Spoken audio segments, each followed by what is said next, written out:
This is a tutorial for CapturyLive, our real-time markerless motion capture system.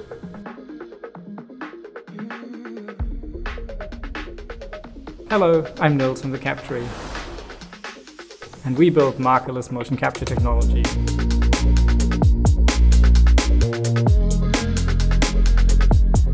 We have two main products, Captury Studio and CapturyLive. And today I'm going to talk about CapturyLive, which has all the features that Captury Studio has, but in addition, it's able to track live, it streams live, and it gives you immediate feedback of the motion that you captured. CapturyLive typically comes with 8 cameras, but you may require more cameras if your volume is particularly large, or you want to track a large number of persons. You can either mount them on tripods or on wall mounts, depending on your requirements. In this tutorial, I'll give you an overview of setting up the system, operating it, tracking, recording, and exporting data.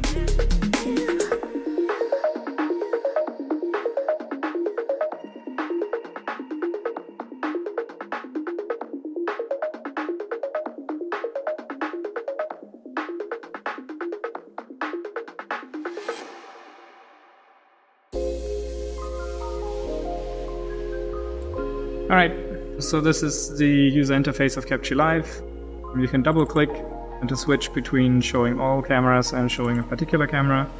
If you want to go into a 3D view, you can use the mouse wheel to zoom out, and then you can click on the camera and go back into that view. Or you can click on the camera on the left side. For rotating in 3D, use the middle mouse button, and for translating, use Shift and the middle button. This is like Blender. If you prefer the Maya navigation, go in the menu to navigate Maya navigation, and then it switches to the Alt and then left and right button. Alright, so the first thing we do when we set up a new system is we check that all cameras are in focus, and for that we have the tool up here called Focus. If you switch to a camera, it will show these green overlays for the edges. If I turn it off, it looks like this, and if I turn it back on, you can see all these edges are highlighted in green. And if they're really green, then you're in focus. If they're not so green, then they're not in focus. So I'm just switching through the cameras right now. And this one's slightly out of focus. That's the camera over there. So I just go there and twist the lens until it's actually in focus. Alright, better. This one looks good. Camera 7 also looks good. Okay, so the next step is we work ourselves through the toolbar here. The next step is calibrate. Here we have lens calibration and volume calibration. The lens is for calibrating the intrinsic parameters like focal length and distortion parameters of the lens. And the volume tab is for calculating camera pose, like position and orientation in space, and calibrating the ground plane. So most of these have already been calibrated. You can see here that the error is really low and that the focal length is roughly 3 millimeters, because these lenses are supposed to be 3 millimeters. The last camera, you can actually also see that it's very distorted, whereas if we switch to a different camera, we can see that the straight lines up here are actually straight, or look actually straight in the image, whereas here there's a bit of a curve here and here, also here. So we definitely need to recalibrate that one. So what we do is we just click on the Capture Calibration Board button over here, and then we walk up to that camera and wave the board in front of the camera until it turns green.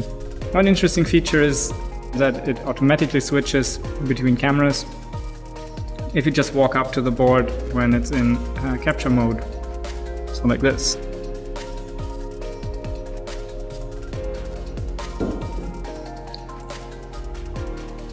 When you install your system for the first time, make sure to keep detecting boards until all cameras show an almost green view.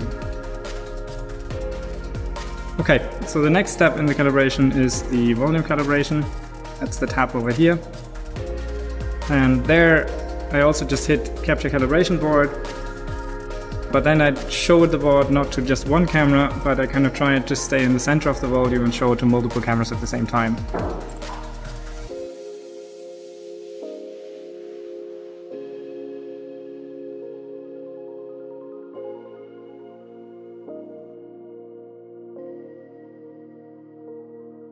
Alright, that's green enough. So you don't have to actually wait until it's super green for all cameras. It's sufficient if they're all kind of just green.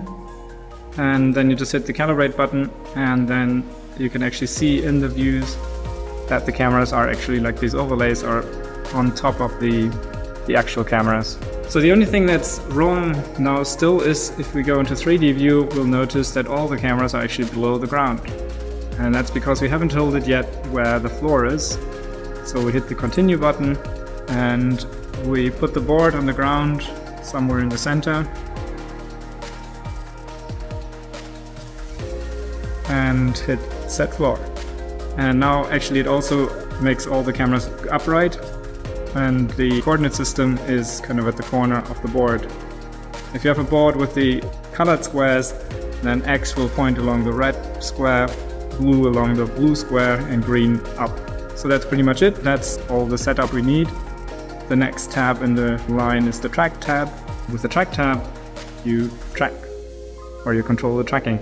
There's a few features you can enable and disable for the skeletons that you want to track. First, you can enable and disable finger tracking, and you can also enable face tracking. And these other two are helpful when you actually want to rig your own character to our skeleton. If you enable rib bones, then the skeleton actually has additional bones kind of going sideways from the spine, and they will scale with the width of the torso, so that when you rig your skeleton, it's easier to get the armpits to look right if you actually have these rib bones. The other ones are the twist bones, which are typical upper arm and lower arm rotation twist bones, so they can distribute the skinning a bit more evenly. So I'm just going to use with fingers for now. So there's several ways of initializing tracking. On the one hand, there's the circle on the ground that we call the search area. And then there's also the drag option, like you can drag new skeleton and you just drop it onto a person and it starts tracking that person. Yeah, so the easiest if you're operating the system alone is to use this search area, and even when your computer is away from your tracking area, you can just start searching and then walk up to it. So that's what I'm going to do now.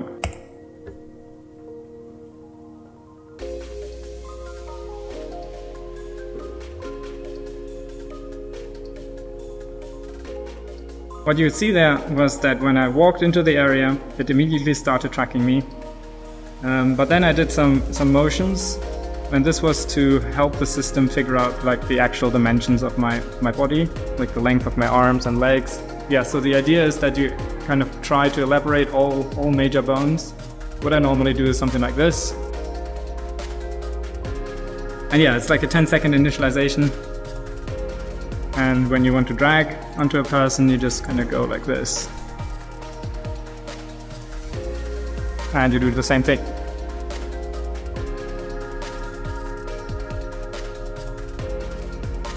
You can switch between different visualization modes with S. So there's the mesh visualization, and there's this skeleton like with the 3D bones, and we have like a stick skeleton mode now. And the last one is kind of a volume representation of the body that also shows the colors. And with the green button over here, you can turn a particular tracking that like skeleton on or off. I can also drag an existing skeleton onto a person, and you can make it invisible. Oh yeah, like in this thing, you can also save a skeleton. Like if you right-click it, you can save it and then load it later with load skeleton. And that way you can initialize your performer one day, and the next day when they come in, they already have a skeleton and they don't have to redo the initialization, which is particularly interesting for live performance. You can also turn this initialization requirement off, and then it's just going to be like a one frame initialization of the person, which is interesting for like interactive kiosk type applications. Okay, so the next thing we want to do is record something. And down here is the shot management panel, and here this is the project folder, and you can go open project directory and then choose on your file system where you want to record stuff. I'm happy with this one, so I just cancel it. And now I can either just hit record, and it's going to create a new shot called shot 001, or I can click on this icon, create new empty shot, and pre-name my shots. So I can call this one test, and I call the next one hello. And now I have two shots that are completely empty, nothing has been recorded into them. But you can that way you can create your shot list before actually starting the recording date. And then when you're in the middle of the recording, you just click on the next shot that you want to record. Yeah, so let's just do that. Let's actually track.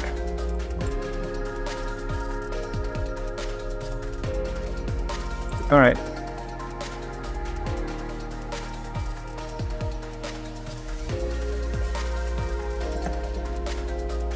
Okay, so now I recorded something and it automatically switches to the next empty shot in the list. And so you don't even have to click if you just want to move on to the next shot. If you want to do a retake, just click on hello again.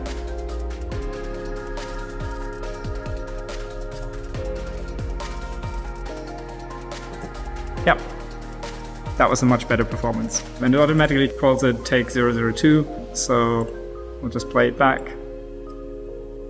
and have a look at it in 3D. And in comparison, the other one. Yeah. So this one's definitely much better than this one. I'll just give it some stars. I can also comment on it, like let's say this one's too far back. And add custom columns here. Just right click here and say add column. And we can call it something like and let's add another one called, so that's performer here.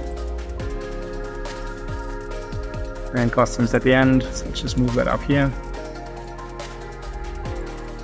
And yeah, so you can keep track of a lot of random data that you would normally keep track of in a shooting day. You can also create directories if you want to structure your data even more. So let's call this, let's create a directory and call it true. And now I create another shot in there. I'll test again. And all of these are actually just folders inside this particular folder. So if I right click here and go show in file manager, it'll actually show us what data we have. And here we don't really have a lot in it, just the camera calibration and the meta file. But the recording actually has the video files, which are just standard video files. And it has a bunch of things for the actor. It also has an FBX because I configured it to export in FBX and also BVH. So that's what we're going to show you next. In the settings, you can configure what it's supposed to export at, like whenever you record or save. So there's a few presets. Captury is the default one. And you can select the naming convention, how many frames you want to connect, like whether you want to save stuff in degrees or millimeters or meters or whatever. And which way is up axis. Here I can set whether I want to export at full frame rate. Right now I'm recording at 50. So if you only need 25 in your animation, then you can record at half frame rate. That will reduce file sizes. For FBX, most people prefer to add an additional bone, like a static root bone, but you can also have the global motion on the added root bone. Yeah, there's also CSV format that exports all the joint angles in case you want to do biomechanical analysis, for example. Yeah, BVH, rotation order. Actually, all of these should take the preset details up here into account as well. So if I change the up axis to Z, then both the FBX and the BVH and the CSV files will all have the Z axis as the up axis. So one other thing we can do is if we go to playback mode, we can actually track it again. Like in the track panel, it now has these buttons for track forward and track backwards. In case something didn't work, for example, a jump landing sometimes works better if you track it backwards. So let's just go from here and just track this backwards. And sometimes that improves the tracking quality somewhat. Let's save it, and that's also going to re-export everything. Yeah, so sometimes when you change settings in the export settings, you may want to re-export your shots with the changed settings. All right.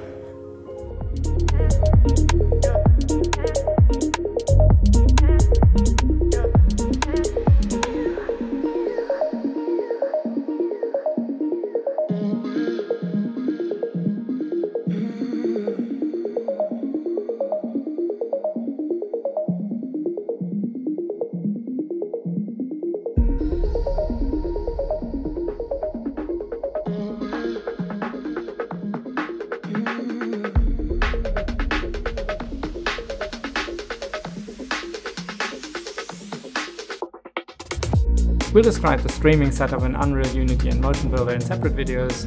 Check out the other videos in our channel. Like, subscribe, stay tuned, and bye bye.